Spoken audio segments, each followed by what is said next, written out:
Hey y'all, it's Kelly Clarkson here to talk Wayfair. No matter your space, style, or budget, shop Wayfair.com to make your home way more you. Wayfair, every style, every home. An O'Reilly Auto Parts gift card is the perfect gift for that hard-to-buy-for person. Give the gift of convenience from O'Reilly Auto Parts. O'Reilly Auto Parts.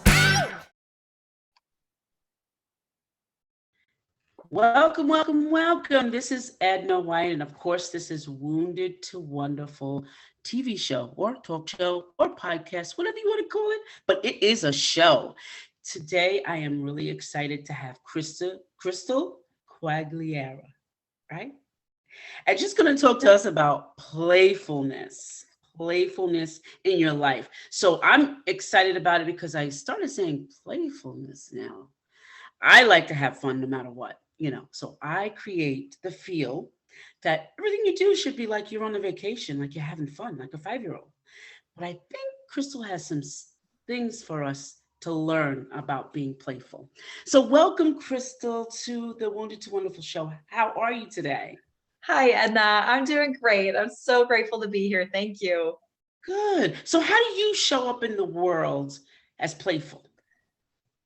Oh boy. Well, I wish I could say that I always did, Edna, but that was not the case. I think I've always been a very showy person. I'd love to do theater and sing and dance and, be on stage in that way. But, at some point, it was like I started to feel guilty for having hobbies or, recreational things in my life. And, a lot of that came from sort of my family dynamic and a lot of codependency that I learned growing up. And so, a lot of it was, well, how can I turn this hobby or this thing that I enjoy doing into like a business or a career or a way to make money? And, because it was a lot of, guilt surrounding just the idea of having fun and being playful.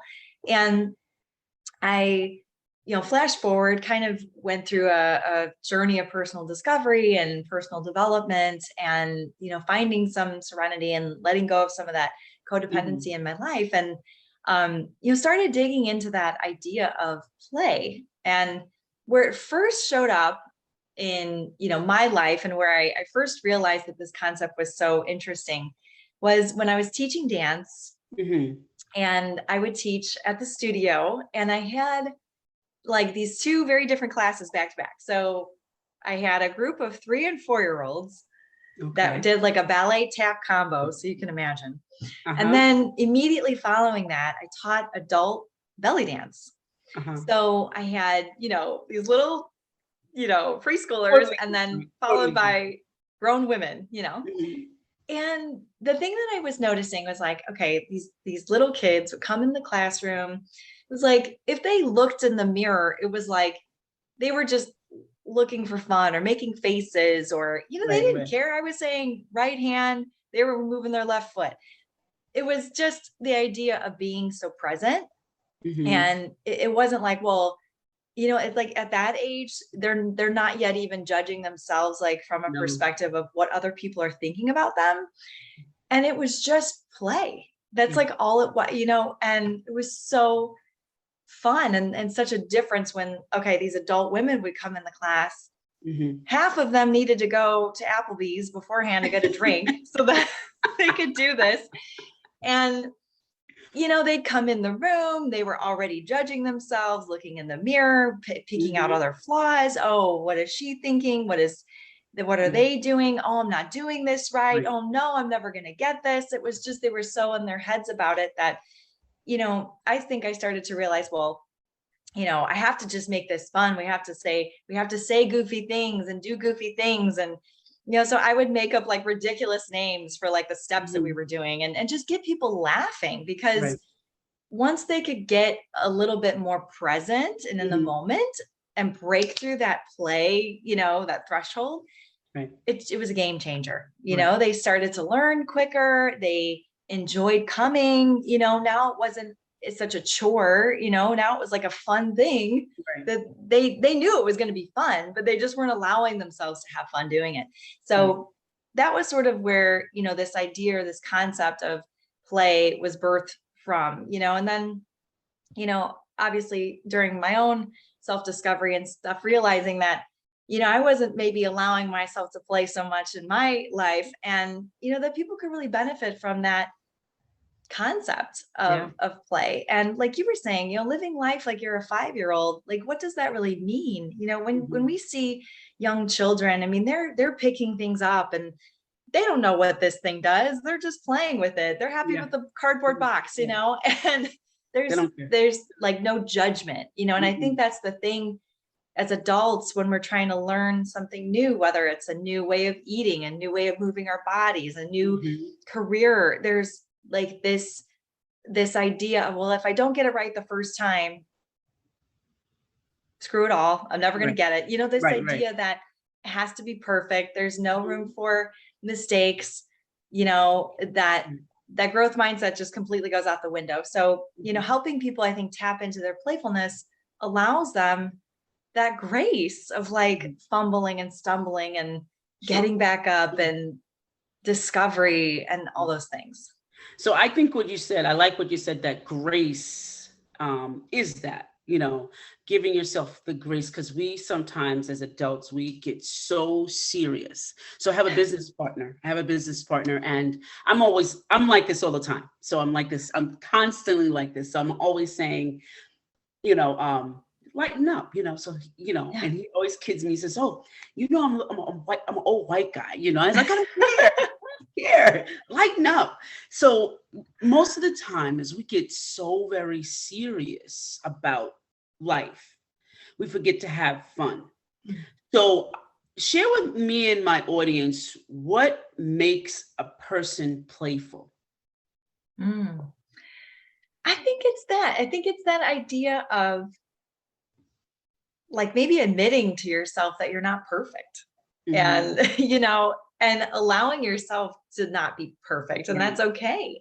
And not that God didn't create us perfectly as we are. That's not what I'm saying here. But, also I think, the journey is sort of the way, right? And that there's a lot of things that you can learn and a lot of ways that you can grow if you do something wrong the first time. And, I think we, yes, exactly. Yeah. Having humor about life. And, I think about those stories, like, was it Thomas Edison in the light bulb, right? How many thousands of times he tried with the light bulb. I mean, if he didn't have a playful attitude about it, we would not be sitting here. I wouldn't have a ring light. We'd be in the dark.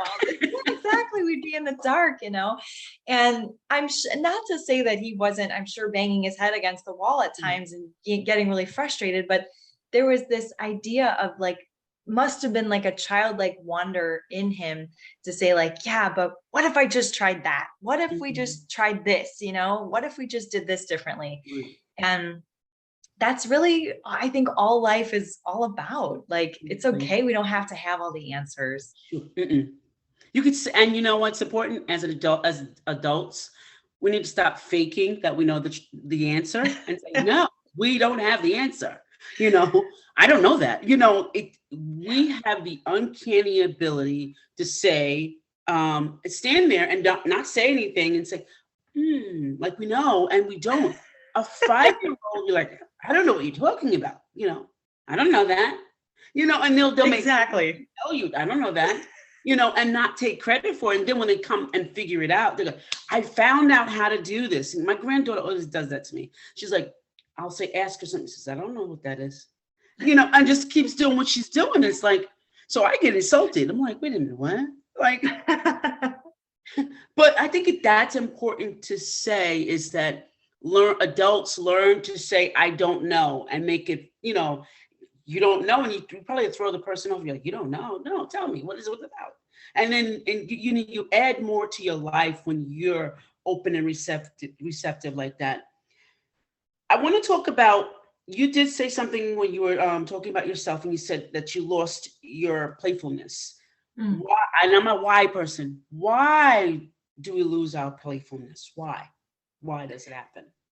I think there's a couple of contributing factors. And, early on in the book, I kind of go into my story a little bit. And, one of the things I see is, not to slam our educational system completely, because I have a lot of friends who are teachers. I think teachers are heroes. Right. We need teachers, but I think the system in which they operate could use a little help. And I feel that, we go from sort of that tinkering around as children, playing with things to figure things out, stumbling around, fumbling around, asking questions without any sort of reservation to, all of a sudden we put kids in a classroom and not only are they like, they have to raise their hand to ask a question. So somebody has to validate you before you can even ask a question about that thing.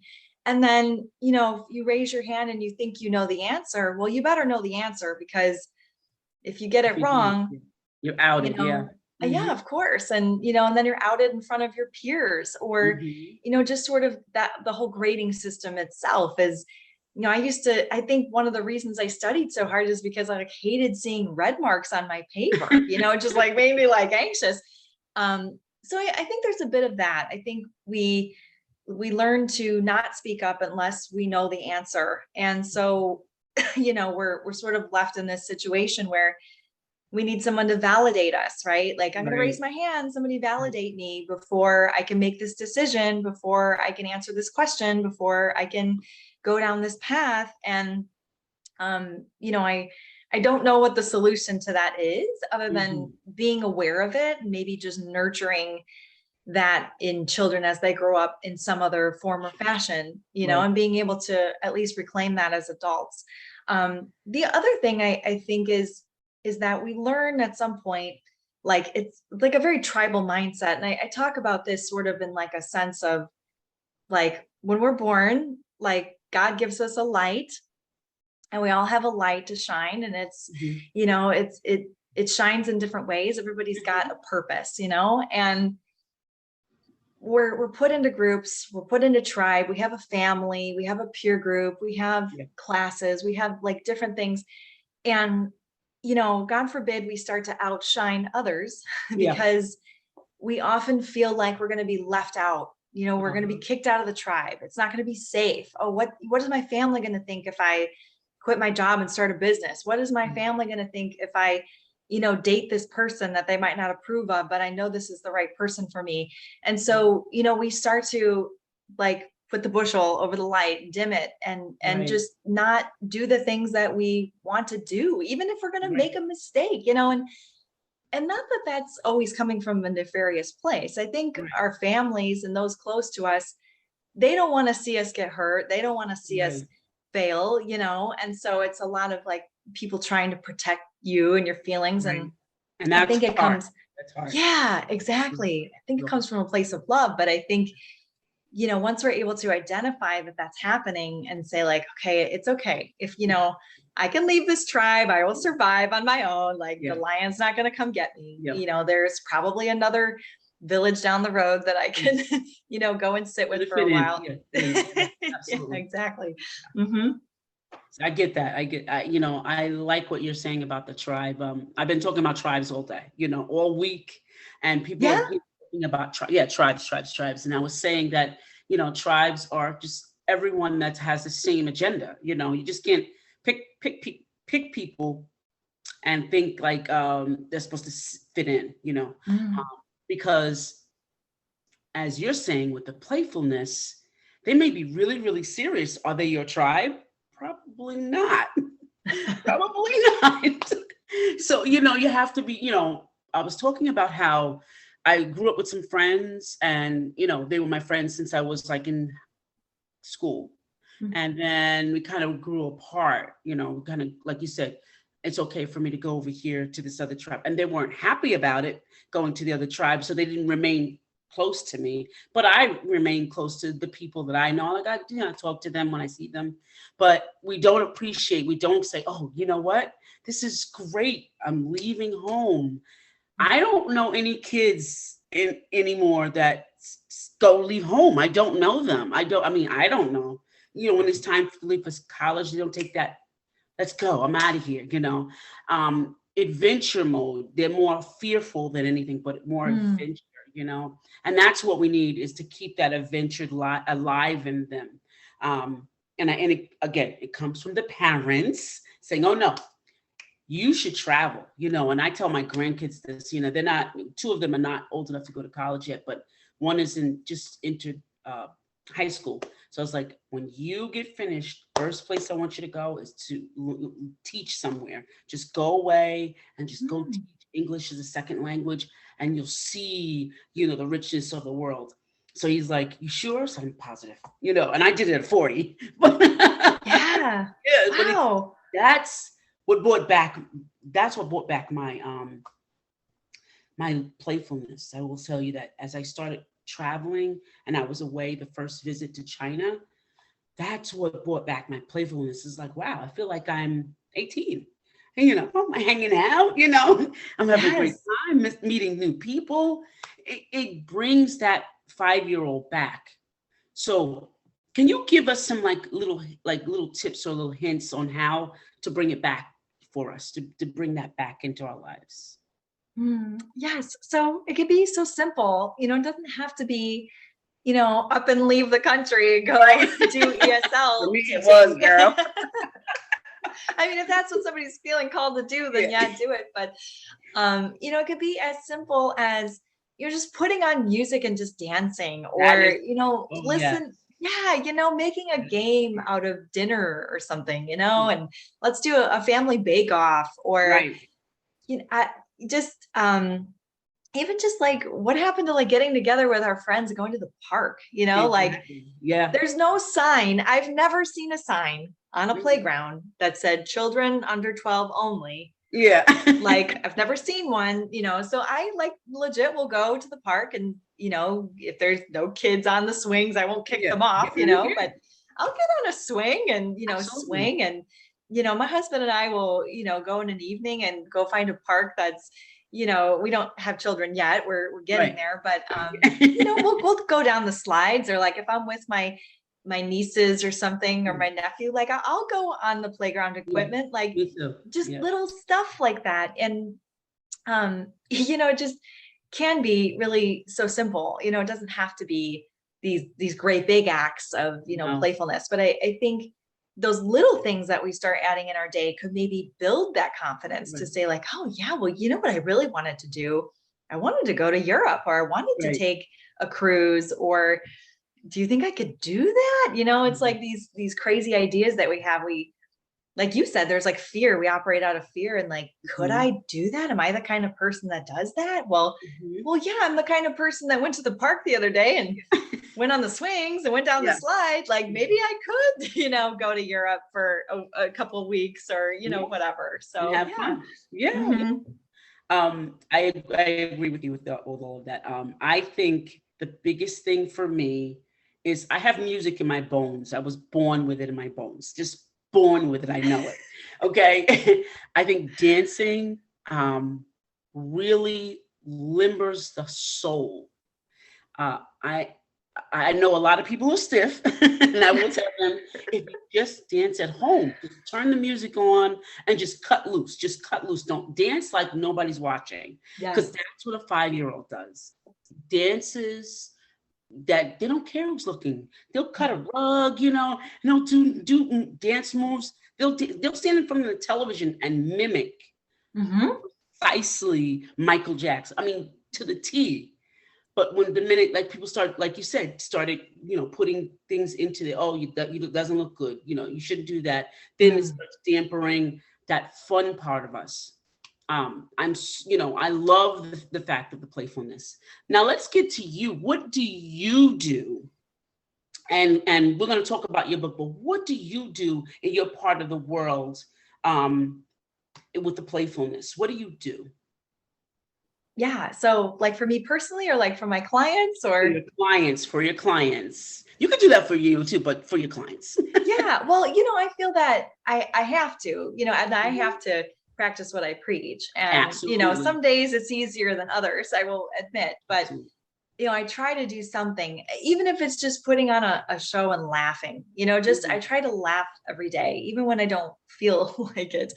So that's a big part of it. But, for my clients, I encourage them to especially go through this exercise of like figuring out, well, what were the things that maybe you liked to do when you were playful? Can you think back to as a kid, what were those things? Right. What were those moments that you were so present that you were lost in the moment? I remember, time just passed like magic. When you're a kid and you're playing, there's no concept of, Right. like, yeah, that your mom's going to call you for dinner, or that you're going to have to go to bed eventually. And there's a lot of routine and structure set for you already as a child. But like within those boundaries, kids are so able to just lose themselves. And I remember playing with my Barbies, or,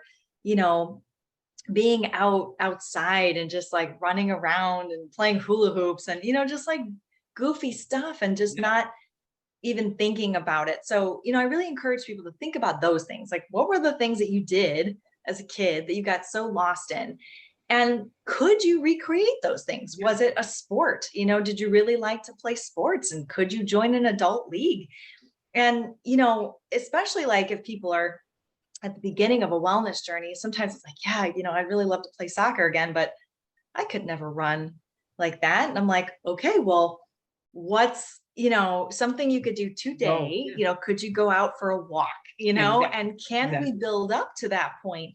Like, now, is that maybe a goal for you, Right. that, being able to get back on a soccer field or something like that. So, or coach a soccer team with, your kids or grandkids. So, thinking outside the box sometimes is really helpful. And I think a lot of times, like, adults discredit themselves, like we were saying, and they're like, oh, that's ridiculous. Like, I'm never going to play soccer again. Well, why not?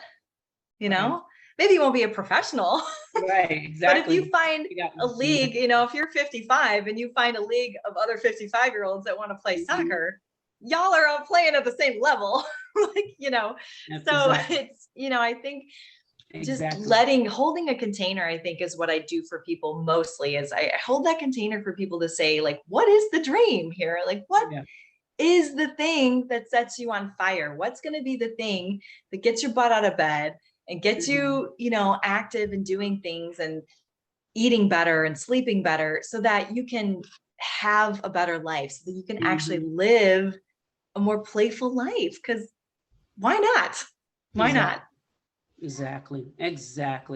Yeah, having fun is really the key there, the real key there. So can you tell us a little bit about your book? What your book is? Yeah, so it's called The Playful Journal, and it's actually, just like it sounds, it's a journal. So there are, entries, every chapter has kind of a lesson, and then some actual activities, because I feel like getting people engaged is how, I always get people to learn. And that's how I learn. When I read a book, I like to journal about it and take notes in the margins and stuff. So that's a big part of it. It's set up to be kind of a 12-week guide. So week by week, you go through sort of a different lesson. So we start from the beginning. Like I'm saying, we start with, okay, let's go into your past. What are those things that you enjoyed? Who are the people that you enjoy doing things with? Have you lost contact with those people? Did you want to reconnect with any of those people? Just kind of going through that. And then the next part of it goes into more of like a snapshot of what you're doing now. Are you like, let's celebrate the things that you're doing well, and let's, really take a hard look at the things where maybe you need to take some leadership and make some changes, and, be able to do that. And then, as you move through, we create a vision for where you want to go. So there's an exercise in here where we talk about like a meeting with your future self, and kind of like going for coffee or meeting them for dinner. And what is that like? Who is that future version of you? Are you meeting them in 90 days, 1 year, 3 years? Who is this future version of yourself that you're trying to become, that you're transforming into? And then, I've got some practical things in here. There are some like nutritional habits and things that people can change. So there's exactly. So like we go into like fun ways to move your body, and here's some, easy ways to change up your, maybe your nutrition routine, and I don't say pick them all and do them all perfectly, but it's the idea of here's a list of 8 to 10 things, pick 3 and try to practice these things this week. Right. And then, as we move through, it's, these things, okay, well, let's do some committing now that we've, learned about how to do these changes, like, let's actually put the pen to paper, commit what you're going to do to actually go out and play and do things and, give people practical ideas on that. And then we talk about, a little bit about letting go of resentments and, what are some of those things that hold us back from, maybe having good relationships in our lives. And, are there people we need to forgive? Are you at the top of your list of people to forgive? Is there something that, blocks you or gets in your way? I had to really look at, well, why don't I have any hobbies? Why am I not allowing myself to just have fun, So I had to do an inventory and figure that out and be like, what's going on here? So, a lot of that. And then, kind of at the very end, it's a reflection, because if you're doing this over the course of 12 weeks, week 1 is a long time ago. Yeah. So, being able to look back and I, again, sort of build on that confidence of, look, wow, I stuck with this thing for 12, 10 weeks, whatever.